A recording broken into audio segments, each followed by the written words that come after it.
Good morning, everyone. Yesterday we were doing chapter 6. This is Geordie's form. And we have done part 2 of this chapter. Now we will start with the third part of that chapter. So, the Geordie was looking for the fawn और उसे वो ढूंढ नहीं पा रहा था. Movement directly in front of him startled him so that he tumbled backward. Suddenly उसके सामने कुछ मूवमेंट हुई और वो पीछे से डर के मारे वो पीछे लुढ़क कर गया. टम्बल बैक मतलब लुढ़क कर पीछे ही went away. The fawn lifted its face to it. Suddenly उसने देखा कि फॉन जो लिटिल छोटा मृग शावक था उसने उसकी तरफ देखा. It turned its head a wide, wandering motion and shook him through with the stare of its liquid eyes. उसने अपना जो सर था वो उठाया और उसकी जो गीली आंखें, because his mother was died, तो उसकी जो गीली आंखें थी उसकी तरफ जॉडी ने देखा. इट वॉज क्विवरिंग मतलब शिवर कर रहा था. He was shivering. I made no effort to rise और रन. मैंने ना तो उठने की कोशिश की और ना ही वहां से भागने की कोशिश की. ना तो जॉडी ही रोज और he ran. Jody could not trust himself to move. मतलब जॉडी को ये बिलीव ही नहीं हो रहा था कि that he actually found the fawn and he didn't move from there. वहां से उसने मूव नहीं किया. He whispered it's me. और जॉडी ने धीरे से विस्पर किया, मैं हूं, इट्स मी. जैसे तो वो उस फोन को कह रहा है कि तुम मुझे जानते हो, तुम मुझे जानते हो, मैं हूं. मतलब एक जाना पहचाना उसे महसूस कराया उस टाइम पे. The fawn lifted its nose and scenting him. और फोन ने क्या किया, उसके पास गया and he started scenting him मतलब स्मेलिंग हिम. उससे सूंघने की कोशिश करने लगा, क्योंकि जानवर हमारी तरफ ही टच करके और इस तरीके से नहीं कर सकते. They smell and recognise the people they know. इस तरीके से वो लोगों को क्या करते हैं, जानते हैं, पहचानते हैं. He reached out one hand and laid it on the soft neck. उसने अपना एक हाथ निकाला और उसकी जो गर्दन थी दैट इज सॉफ्ट उसको सहलाया. The touch made him delirious. The touch made him delirious मतलब एक्सट्रीम. जैसे ही उसने जॉडी ने उसे टच किया ही बिकेम वेरी एक्साइटेड कि हाँ कोई उसे मिल गया है जो उसे क्या करता है, जानता है. He moved forward on all fours until he was close beside it. और वो अपनी चारों मतलब he has 4 legs, तो वो अपनी तरफ उसकी जॉडी की तरफ बढ़ा.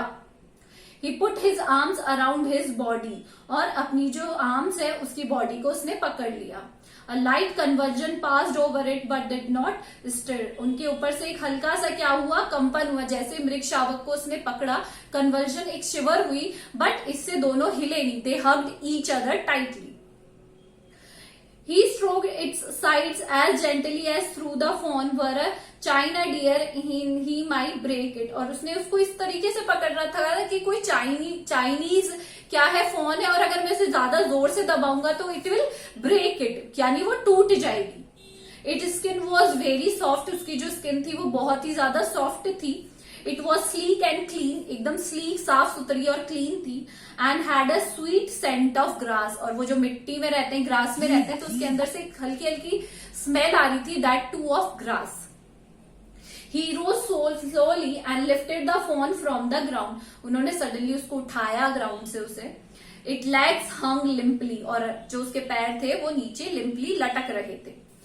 They were surprisingly long. और जो उसके पैर थे वो सरप्राइजिंगली बहुत ताजुब, क्योंकि वो छोटा था इसलिए सरप्राइजिंग, इसलिए उसके पैर थे क्या थे, बहुत ही बड़े थे.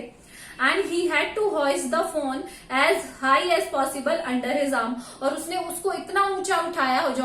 Jordi was also a kid, तो उसने उसको जितना ऊंचा उठा सकता था उसने उसे उठाया. He was afraid that it might kick and bleat at sight and smell of its mother. उसे लगा, जॉडी को एक बार के लिए लगा कि कहीं शायद वो उसे किक न मार दे, क्योंकि उसे वो अपना एनिमी ही लग रहा था उस टाइम पे. He skirted the clearing and pushed his way into the thicket. धीरे धीरे वो गजाड़ियों में जाने लगे दोनों. It was difficult to fight through with his burden, but छोटे छोटे पैरों से जब वो उसे उठा के ले जा रहा था, उसके हाथ में भी तो बर्डन था, तो उससे वॉक करना बहुत ही ज्यादा डिफिकल्ट हो रहा था. The fawn's leg caught into the bushes, और सडनली जो फॉन के जो पैर थे वो झाड़ियों में, बुशेस में फंस गए। And he could not lift his own with freedom, और वो खुद अपने आप पैरों को छुड़ा नहीं पा रहा था। He tried to shield his face from prickling vines, prickling मतलब होते कांटे, वो अपने फेस को बचाने इस तरीके से उसने कैप उसे उठाया हुआ था, तो वो अपने फेस को बचा रहा था जहां पे कांटों वाली झाड़ियां थी। Its has bobbed with his stride, his heart thumped with the marble of its acceptance of him, मतलब उसका जो हार्ट था वो जोर जोर से धड़क रहा था कि कहीं वो मुझे ले जाकर भी ना मार दे मेरी मदर की तरह।